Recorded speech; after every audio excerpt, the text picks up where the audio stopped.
em 1980.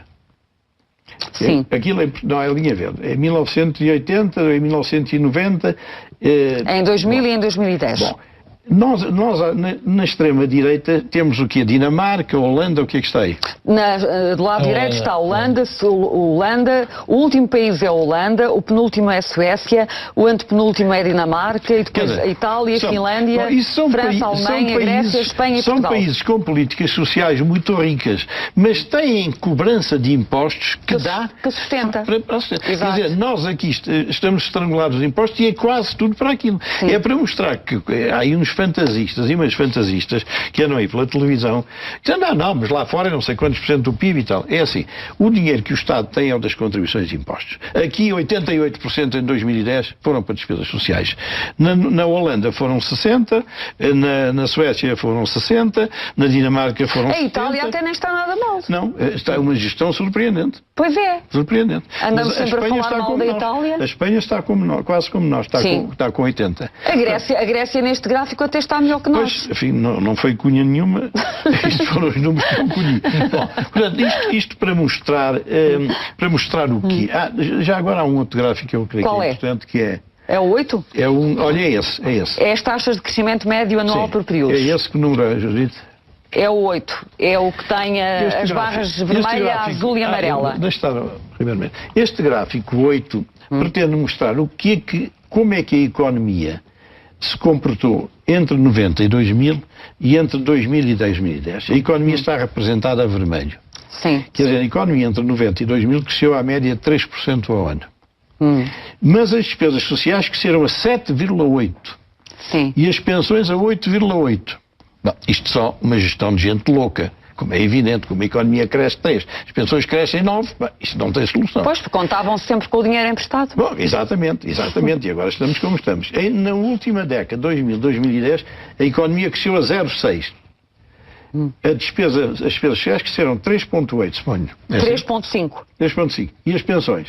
4,5. Quer dizer, as pensões cresceram 8 vezes mais depressa do que a economia. Isto, percebe-se o que eu estou a dizer? Claro. Quer dizer, o rendimento que o Estado obteve, a partir daquela economia, foi 8 vezes mais baixo do que as despesas, que o crescimento das despesas sociais. Portanto, tudo isto eram coisas que se percebiam perfeitamente há que tempos. Aliás, o livro branco, eu acho que você era secretário de Estado, não foi? Não sei se você foi você que nos nomeou, ou fez o livro branco. Já nessa altura se dizia que isto não ia longe. Bom, isto é em 98, o livro branco é de 98. Estamos com 15 anos. Pronto. Depois veio a reforma de 2007, enfim, claro. Que é a reforma que continua em vigor. Até mancou um pouco. Bom, entretanto, que veio esta desgraça toda, desemprego, nunca visto. Uma economia de rastros. Uma dívida brutal. A relação entre os que nascem, entre os que trabalham e os que recebem, cada vez há menos gente a trabalhar. É um para um. Quase um para um. O envelhecimento é marcante. Para se ter uma noção de como isto se agrava, não sei se você tem estes números presentes. Em 2003, depois da pensão, em média, homens e mulheres na Caixa Geral de Aposentações sobreviviam 14 anos. Quando se reformavam? Em 2003. E reformavam-se com que idade? Bom, houve uma altura em que as pessoas se reformavam muito... Houve uma altura em que as pessoas se reformavam muito novas.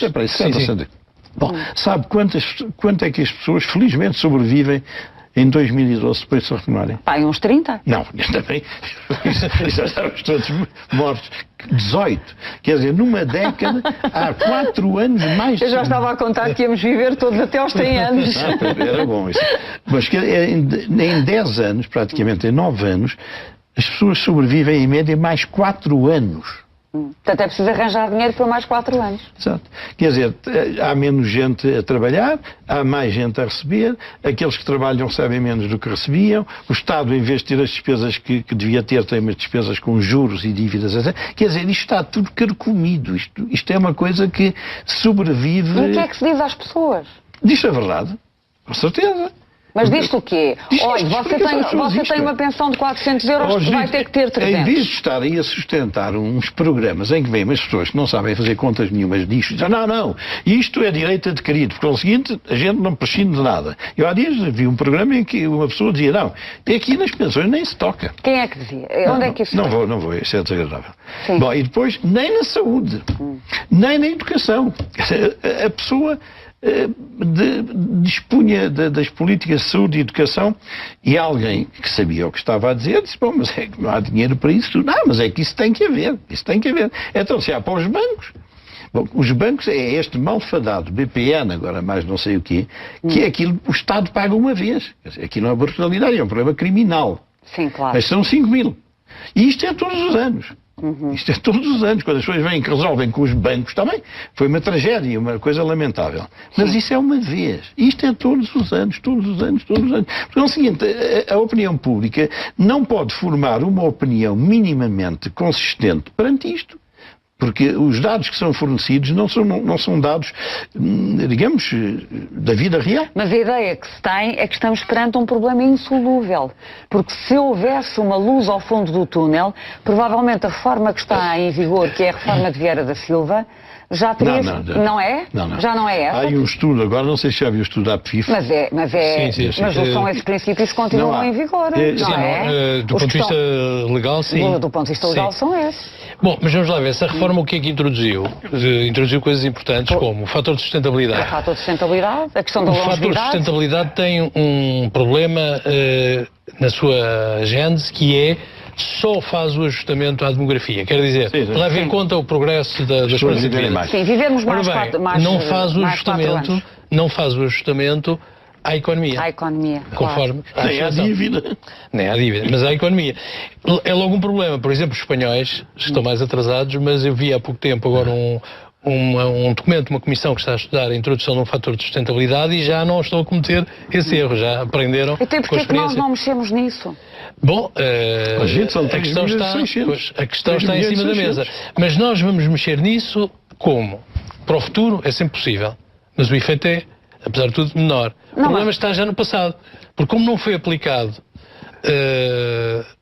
foi aplicado o atual fator a partir de 2007, ou 2008, portanto em 2008 e 2013 as pessoas foi-lhes aplicado aquele fator. Neste momento vai-se rever isso? Quer dizer, rever pode rever, mas depois o Tribunal Constitucional... Há uns meses do FMI apontava para isso, não é? Aplicar retroativamente. É difícil que isto passe... Isto não passa no Tribunal Constitucional. Pois, mas o para além de agravar o problema social que já é. Pois, mas a pessoa que dava explicações à outra, que dizia as neiras... Quem? Não vou dizer, não vale a pena personalizar. Foi na televisão, quem viu. Ele dizia, bom, mas é que se quer assim, então temos que sair do euro. Porque este é o problema. É que o Tribunal Constitucional não percebeu que a gente está no euro e que não tem moeda própria. Que isto é outro alinhamento da realidade. Para nós pagarmos aquilo que queremos, como se fazia antes, quando tínhamos notas, isto não era problema nenhum. Podia-se ao Banco de Portugal, saíam 4 caixotes ou 10 caixotes e pagava-se. Então, assim, podia-se prometer, fazer tudo o que se quisesse. Hoje não. Claro, depois a inflação comia tudo. Claro, mas o pessoal ficava todo satisfeito. Era um problema, portanto, o pessoal foi enganado 20, 30 anos. Portanto, hoje já não se pode fazer isso. Quer dizer, aquelas pessoas que pensam que é possível sempre pagar, porque há sempre dinheiro, isso é uma mentira. E o próprio Tribunal Constitucional anda distraído. Bom, e o Tribunal Constitucional, se julgar tudo isto impossível, decreta por via indireta a saída de Portugal do euro. Porque não haverá dinheiro para pagar aquilo que... Bem, e essa pessoa que esclarecia dizia, bom, você agora pode perder 10%, mas se sair do euro perde 30 ou 40%. Claro. Não é evidente. Doutor Ribeiro Mendes, se tivesse que quantificar uma média de corte para que as contas ficassem minimamente a bater certas, apontaria para que valor, em termos de corte das pensões? Bem, isso é uma pergunta... Não, porque é isso que as pessoas querem saber. Neste caso não é de 1 milhão, é de 1.000 milhões de euros. A pergunta é de 1.000 milhões de euros. As pessoas que vivem da sua pensão fazem esta pergunta. Ora bem, eu estou a pensar no meu futuro. Eu quero acautelar o meu futuro. E o dos meus filhos. Eu devo esperar que tipo de corte, que montante de corte, 5%, 10%, 12%, 15%, as pessoas precisam de referências. Mas isso não creio que honestamente possa ser dado também. Eu tenho dado o Dr. Medina Carreira tem uma resposta. Em termos de aplicação a cada pensão, a cada pensionista. Em termos globais, pode-se dizer, não é? Fazendo o Dr. Medina Carreira, desculpe só. Quanto é que é preciso reduzir a despesa pública no seu conjunto? Pronto, muito bem, mas desses 10 mil milhões que é preciso cortar, que parte será para a questão das pensões? Se todas diminuírem na mesma proporção, sim, nós estamos com uma despesa de 80%, sendo que estas são 25%. 25%? Estas são 25% das despesas. Portanto, um corte médio de 25%. Grosso modo, sim. Mas a todas. A todas. Agora, o diabo, se me permite a expressão conhecida, o diabo está nos detalhes. Cortar 25% a quem recebe 400 o diabo costuma estar nos detalhes. E o difícil é, tomando este valor, tal como há pouco aqueles números e aqueles gráficos apresentados são muito importantes e esclarecedores, mas o difícil é agora olhar para a realidade das situações, sim, e ter uma aplicação equilibrada de cortes. O mais fácil é cortar por todos igual. Faz um decreto. Mas isso não resolve o problema, porque por trás destes valores globais estão situações muito diferentes. Por exemplo, quando se diz, há bocadinho o seu gráfico, do número de pensionistas... É o segundo. O segundo, não é? Portanto, o total de pensionistas anda agora nos 3.600. Bom, mas quem são estes pensionistas? São situações muito diferentes, porque uma grande parte destes pensionistas tiveram as suas carreiras contributivas, contribuíram, etc. Mas há outra parte que não. Há uns que são, por exemplo, pensionistas de sobrevivência. Sim. É verdade que não recebem uma pensão na mesma proporção. Recebem uma percentagem, entre 50% e 70%, conforme as situações. São cônjuges sobrevivos. É o gráfico número 2. Sim, são cônjuges sobrevivos, e também descendentes, mas sobretudo os cônjuges sobrevivos. É claro que esta ideia da pensão de sobrevivência era absolutamente pacífica num outro modelo familiar, que era o modelo de só haver uma pessoa no agregado familiar que trazia um salário para casa. Hoje não é assim. Sim. Ora bem, se calhar há aqui uma margem para pensar que nem toda a gente necessita de ter a pensão de sobrevivência na sua totalidade. Dr. Ribeiro Mendes. Isto é na margem, mas são pequenos valores. Estou a falar de pequenos valores. Vamos propor aqui um exercício. Não sei se pode dar resposta a ele, mas eu creio que seria esclarecedor. Não sei se o Dr. Medina tem estes números. Dos 3.600.000 pensionistas que existem em Portugal, sim, sabemos quantos usufruem da pensão de sobrevivência? Sim, são cerca de 2 milhões os que estão a receber a pensão de reformado. Portanto, entre Segurança Social e... Então, e o 1.600.000 é de quê? São outras situações. São pensionistas de sobrevivência, são pensionistas de invalidez, sim, que também são situações um pouco diferentes, sim, e são pensionistas de pensão social. Sim. Portanto, pessoas que não tiveram de todo carreira contributiva. Sim, portanto, estamos a falar de 1.600.000 são situações muito diferentes. 1.600.000 portugueses têm pensão de sobrevivência, pensão de invalidez... Sim, é um conjunto. São todo o tipo de pensionistas. Exatamente. Ora, estas pensões são muito baixas.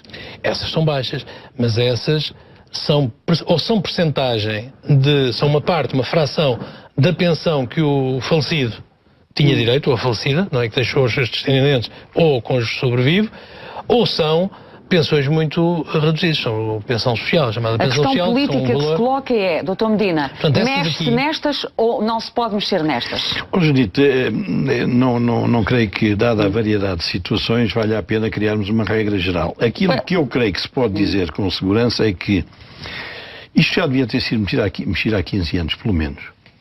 E hoje o risco que nós corremos é que de um ano para o outro, porque os estrangeiros não nos emprestam dinheiro, que se tenha mesmo que cortar e depois não se vai saber se é sobrevivência, se é velhice, se é invalidez, corta-se de repente. E o meu medo é que esta inércia que está em curso e que, a meu ver, está neste problema que o Presidente da República suscitou, é que, como não se tem feito nada, um dia pode-se ter que fazer de um sábado para um domingo. Sim. E depois aí é cego.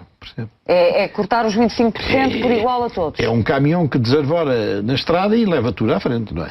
E nós estamos a caminhar rapidamente para lá. Rapidamente para lá. E por isso é que eu digo que estas negociações, seria bom que o PS percebesse isso depressa, porque aquilo que melhor pode servir o país, agora não me interessam os interesses de cada partido, era realmente